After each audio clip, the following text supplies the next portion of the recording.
وہ ہمارے ایک دانشور ہے، تو انہوں نے مضمون لکھا، کئی باتیں بڑی پسند آتی ہیں. وہ کہتے ہیں کہ میری اہلیہ، ان کو بھی کسی نے مس گائیڈ کر دیا تھا، حالانکہ اچھی خاتون ہے، کسی نے مس گائیڈ کر دیا. تو وہ بھی سماجی اور ویلفیئر، اور یہ خواتین کو شوق ہوتا نا بننے کا، تو وہ بھی سماج کے اندر اچھا مقام تلاش کرنے کے موڈ میں آ گئی. تو کہیں ایک دن جانا تھا تو بڑی بن سور کے میرے ساتھ وہ گاڑی میں بیٹھ گئی. تو میں گاڑی میں، عورتوں کو یہ بھی مسئلہ ہوتا ہے نا کہ ہماری تعریف کرو، تو کئی دفعہ بعض مردوں بیچاروں کو جھوٹ بولنا پڑتا ہے، تو زبردستی کراتی ہیں نا جی. تو اس میں گنجائش بھی دی ہے شریعت نے گنجائش دی ہے کہ کبھی بیوی کو راضی کرنے کے لیے خلاف واقعہ بات کرنی پڑے تو کر لینی چاہیے. تو وہ کراتی بھی ہیں. 3 موقع پر خلاف واقعہ بات کرنے کی اجازت ہے، یعنی واقعہ کے خلاف بھی آپ بات کر سکتے ہیں. جنگ کے موقع پر 2 لوگوں کو صلح کرانے کے لیے اور بیوی کو راضی کرنے کے لیے کر لیں کوئی ایسی بات، بے شک اپنی طبیعت پہ جبر کر کے کر لیں، گنجائش ہے، اجازت ہے. تو وہ کہتے ہیں جب وہ گاڑی میں میرے ساتھ بیٹھی بن سور کے، تو وہ تقاضا کرنے لگی کہ میں نے بڑے اچھے کپڑے پہنے ہیں پر آپ نے توجہ نہیں کرائی. وہ سیاںا بندہ تھا، وہ چاہ رہا تھا کہ میری خاتون سمجھ جائیں.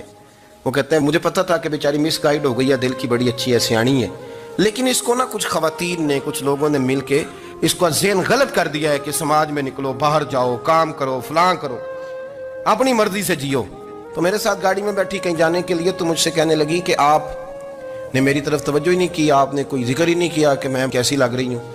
تو وہ کہتے ہیں میں نے اسے کہا کہ اگر تو ناراض نہ ہو تو پھر میں صحیح والی تعریف کر دوں.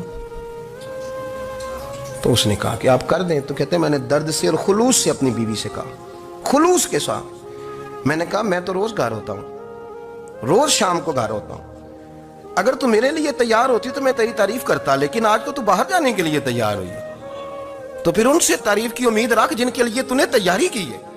میرے لیے تیاری کرتی تو میں تو ہر شام تیرے پاس ہوتا ہوں. کہتے ہیں میرے لفظوں میں درد تھا تو وہ بھی رو پڑی.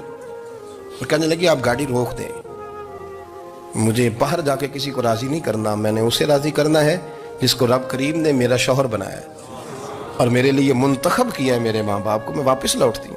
یہ ایک پہلو ہے سلگتا ہوا، اس کو سمجھا جائے.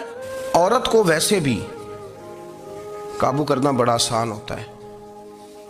اعلیٰ حضرت بریلوی رحمۃ اللہ علیہ فرماتے ہیں بیٹیاں نازک شیشیاں ہوتی ہیں، ان کو تو ذرا سی چوٹ لگے تو ٹوٹ جاتی ہیں. دیکھیں کتنا بڑا جملہ کا بریلی کے امام، نازک شیشیاں، ذرا کوئی آدمی گمراہ کرتا ہے، ذرا خراب کرتا ہے. اب دیکھیں نا، یہ جو بچیوں کو بچے مس گائیڈ کرتے ہیں، انہیں بڑے بڑے خواب دکھاتے ہیں، وہ بیچاری ماں باپ کو چھوڑ کے، بہن بھائی کو چھوڑ کے اس کے ساتھ شادی کرتی ہے. پھر جو اس کا بعد میں حشر ہوتا ہے، آپ ادلیاں نو سردار پہن تکے